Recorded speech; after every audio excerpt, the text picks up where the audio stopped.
What's up, everybody? It's Justin again for the Fight of Faith podcast.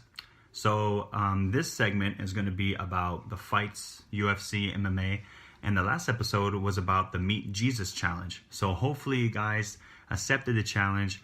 Hopefully you guys posted your testimony of how you met the Lord. And please let me know how you guys like the show. Let me know how you guys, if you have any questions, how you guys like to listen to it. If it's too long, too short. Any advice, any comments, I don't care, drop them. It's cool. So, there's something that's been on my mind lately about MMA and something I really wanted to get off my chest, okay? Because I think a lot of things are going to be happening this upcoming year of 2018. So, I think the biggest thing that we're going to see so far is Superfights, okay? Because Conor really broke the mold when it came to stepping into different weight classes, going up. He's doing his own thing, but I think ever since he went off to fight Floyd, a lot of people are trying to follow in his footsteps, right? So the biggest thing, obviously, so far that is confirmed is DC versus Stipe Miocic for the heavyweight title. As you may know, DC is undefeated at heavyweight, and DC is the current light heavyweight champion, at 205, and he has beaten everybody under the sun except Jon Jones, okay? But the coolest thing, I mean, I love Jon Jones. In my opinion, he is the greatest fighter of all time, but he can't stay clean, man. He's just too much trouble, right? So hopefully he's coming back, but I'll get back to that Jon Jones comment. But let's start from the bottom, okay? So what we got so far is flyweights, okay? So Demetrius Johnson, Mighty Mouse, I don't know how to say this nicely, man, but who is he fighting? You know, like, I mean, no, he never headlined a pay-per-view card. You know, he's always on the free fights on Fox, and I mean, he's great, pound for pound, one of the best, if not the best, pound for pound. But I that's why I'm excited to see him face TJ. Hopefully that happens because he's so dominant in 125, but it's just not exciting anymore. You know, I want to see more action out of him. I want him to see. I mean, he solidified his legacy. He beat Anderson Silva's title defense record, right? So you got it. You know, you're a Hall of Famer already, bro. But let's start making real fights. Let's start making big money. So let's see Mighty Mouse go up and fight TJ Dillashaw. But the weird thing is that TJ is trying to go down in weight. He's trying to go down in weight to 125, and I see him weighing at 135. It's not pretty, man. So I don't know how TJ is gonna do it, but good luck to you, man. You know, so that's what I think about DJ. Cool, Mighty Mouse is the best, doing great, man. Step your game up, right? Go to 135, make it exciting. And go win more belts, man. I really think he can win the 135 belt because he had challenges with Dominic Cruz. But Dominic is that's another weird one though, because when he lost to Cody, he was injured on his foot. He had some type of it wasn't gout, but it was something that feels like you have pins and needles on your foot. That's what he said on Joe Rogan podcast anyway, so I can't confirm. So I don't think that's really true to an extent that he was ready for a rematch, because he hasn't fought since. So I think he's done, but you never know. You know, Dominic Cruz is one of the best, but ever since he lost to Cody, he didn't seem very interested in fighting ever again. But after Cody fought TJ kind of showed that he is the more dominant fighter, and he's more well-rounded. He really knew how to mix it up. Dwayne Ludwig is like an amazing partnership with TJ. And I love Cody. Don't get me wrong. Cody's cool. You know, No Love is awesome. You know, he's a great fighter. But to see TJ Dillashaw put him away kind of hurt me. But he did deserve the win because he did such an amazing job just shutting him down, going low when he went in and following up with a high kick. Got him. He caught Cody, put him away, and got his belt. So those two are the ones that have to fight to make the lighter weight classes interesting. Have TJ fight DJ, and let's make this interesting. 145, gotta represent, man. I gotta love my boy Max Holloway. Blessed. because he is blessed, man. He's undefeated, except for Conor McGregor, but that's Conor, and I really think, honestly, if he was to rematch Conor right now, he would beat Conor.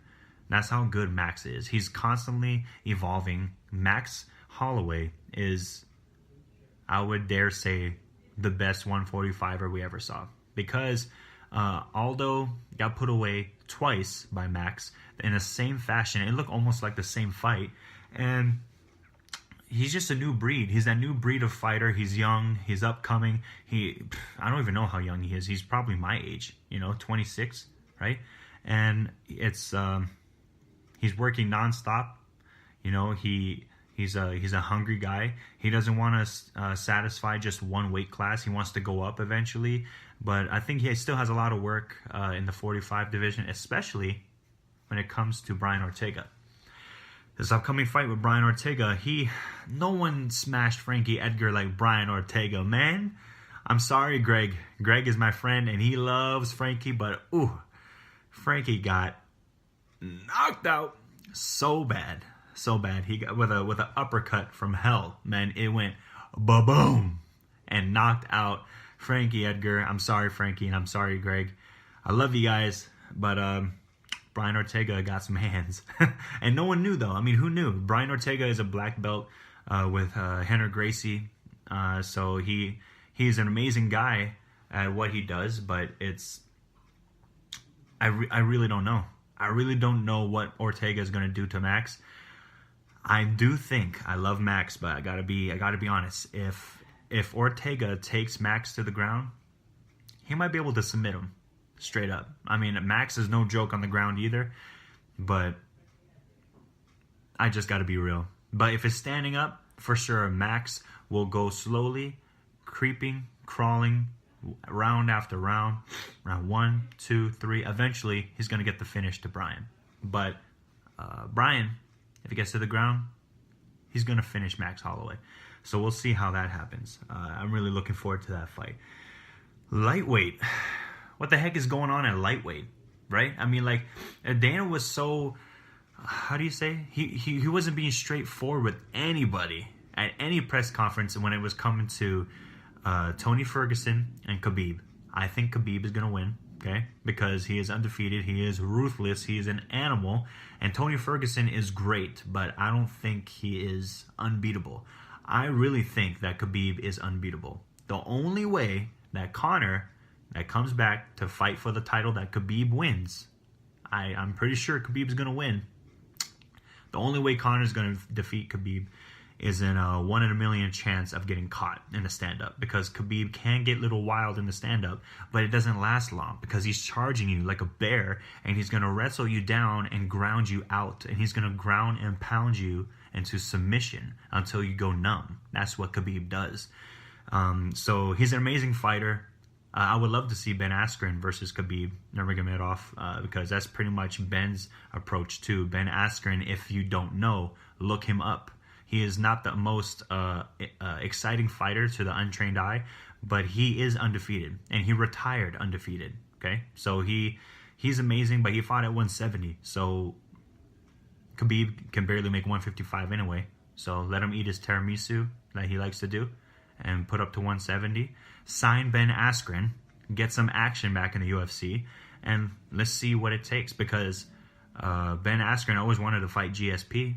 Never happened, unfortunately, because it was a weird thing that when Ben was going to sign up for the UFC, Dana White and the Fertitta brothers didn't let him in. So he left his previous organization. I believe it was One he was fighting with before he was going to go to UFC or Bellator, one of those. But Ben Askren is a heck of a wrestler, undefeated, and when it came to the signing on the dotted line to finally come to the UFC, it didn't happen. And ever since, he's had aught against Dana White, so I don't know why that didn't happen. But so yeah, as far as lightweight, it's not much to go for. I mean, like, here's the thing though. The lightweight division, 155, is full of bangers, but not a lot of champions. Like Justin Gaethje was champion at a World Series of Fighting, but though his fighting style is not a champion kind of fighting style. It's just a banger. He'll get nothing but Fight of the Night awards for the rest of his career, and he's cool with it. But Eddie Alvarez, Rafael dos Anjos, he's the only guy that would be champ again, but he went up to 170, actually fighting for the welterweight title. So that's what's going on with the lightweight.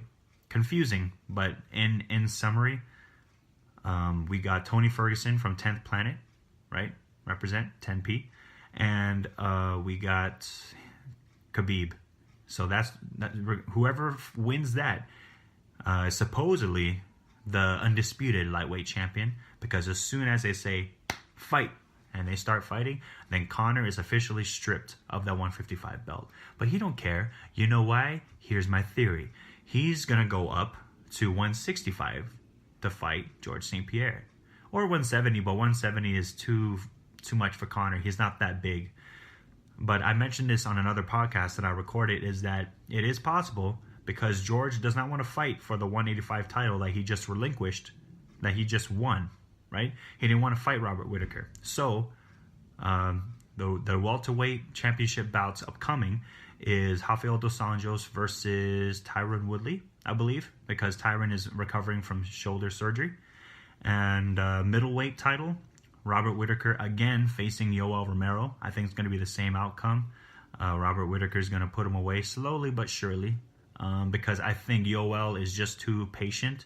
He's a freak athlete and very explosive, but Robert Whittaker has a stronger pace, and he will get the job done. Light heavyweight, like I said, 205.